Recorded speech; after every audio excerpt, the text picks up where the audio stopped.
So Ojas in Ayurveda is considered to be the subtle essence of water in the body, like a very subtle form of water. It's like nectar, or like the oil in an oil lamp, that provides the fuel for the flame to keep burning. There's not really any direct Western translation for Ojas. There's Dr. Robert Svoboda, who Nadia mentioned yesterday, puts it beautifully. He calls Ojas, refers to it as being like a pattern of secretions in the body, or like a network of secretions in the body. And it's made up of various hormones, various neurotransmitters, various immune factors. And the interplay between all of these different factors carry out the function, if you like, that is Ojas. Charaka puts it really nice. He says that Ojas has these heavy, cool, soft, smooth qualities. That it's viscous, so it's got a certain substantial kind of thickness to it. It's also sweet and very stable and clear, and it's also unctuous and cohesive. So all these qualities hopefully give you a little bit of a feeling for what Ojas is like in terms of its presence and its function in the organism. And he also says it's got the colour of ghee.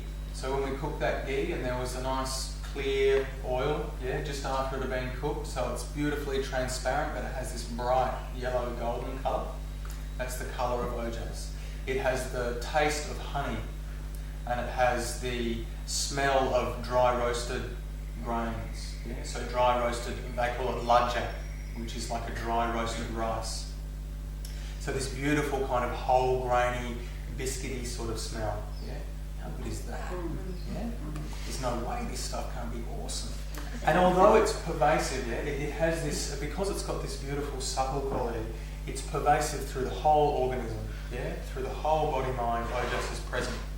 But it's in greater concentration in places like our heart, in places like our kidneys, so the adrenals. They seem to have like this this very potent form of Ojas that resides there. In the heart, however, there's seen to be 8 drops. It's said that there's 8 drops of Ojas in the heart, a kind of Ojas they call para Ojas. So this special Ojas in the heart which sustains life. And then there's apara Ojas, which is the diffuse kind throughout the body. And they say that there's 8 drops in the heart there when we're born, and then we use that up throughout our life. It sustains our life, and when the Ojas in the heart runs out, then our time's up. But we can replenish all the other Ojas, which supports the functioning of that central Ojas. And the main function of Ojas in the body and the mind is integration. So what it does, all that means, is that it ties together, it brings together, it has this cohesive effect in terms of harmonising and orchestrating all of the functions of our physiology and our psychology. So our body and mind all tied together as this beautifully harmonious, fluidly functioning organism.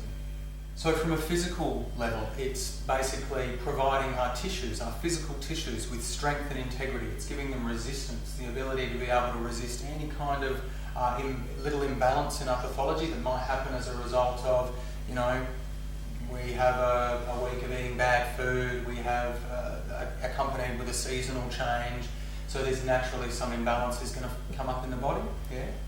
Then what Ojas does is it gives our tissues resistance to be able to say, I know there's an imbalance at the moment, but just hold on, keep safe tissues, we'll be okay. And then so when the imbalance subsides, no harm's done. If the tissues are weak and Ojas is depleted, then the integrity is lost, and whatever small imbalance occurs in our physiology can begin to get a foothold, deeper in the body, much faster.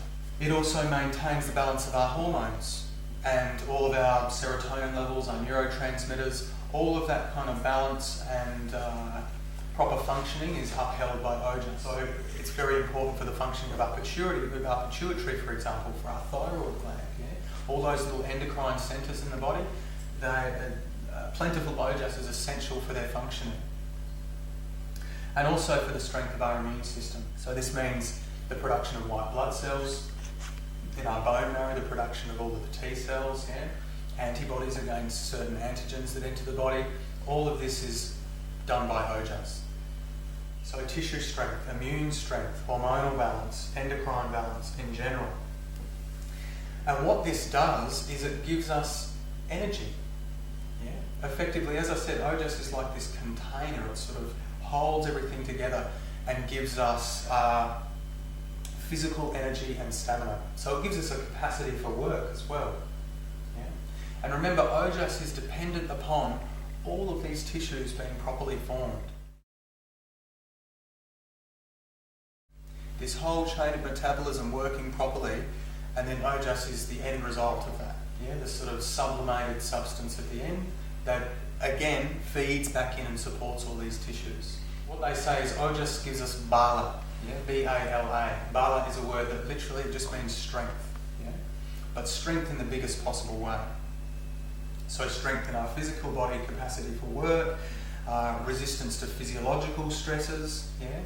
But also the resilience to be able to withstand psychological stress as well as just physiological stuff. So any adversity, any difficult stuff that comes along that might usually distract us or take us off track, yeah?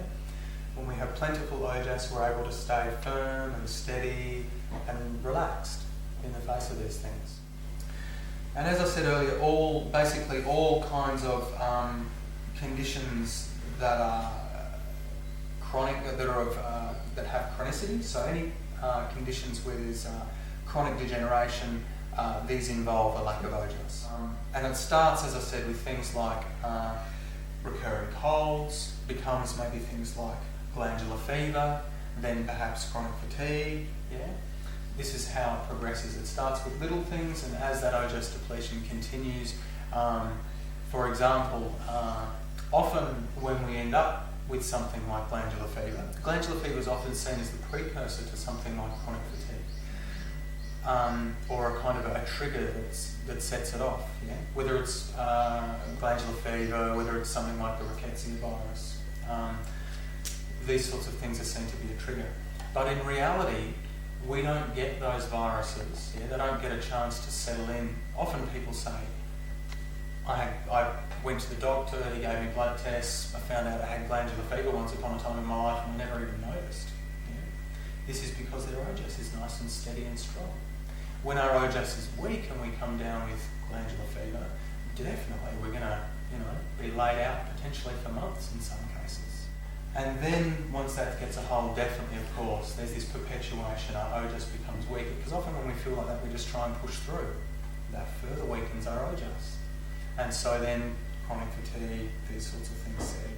What happens then is when Ojas begins to get depleted, is that all these deeper tissues like the bone, the marrow and nerve, the reproductive tissue, because Ojas is responsible for sustaining life, because it's got such an important role, all these deeper tissues, and the deeper ones are probably bone onwards, yeah, they're the deepest tissues, they start to kind of volunteer whatever reserves they've got.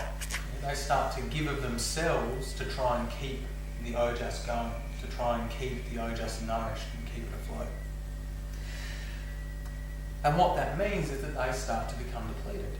Yeah? Because they're giving of themselves, then our bone density decreases and becomes more prone to disease affecting bone tissue. The same happens with our nervous system and our marrow. The same happens with our reproductive tissue. These days, what's happening? Infertility is a very, very common thing. Super common. Yeah. Diseases like Parkinson's, Alzheimer's, yeah, much more prevalent. Things like osteopenia and osteoporosis, yeah, they're endemic through the population. And a lot of this is because of this depletion of Ojas, from an Ayurvedic point of view.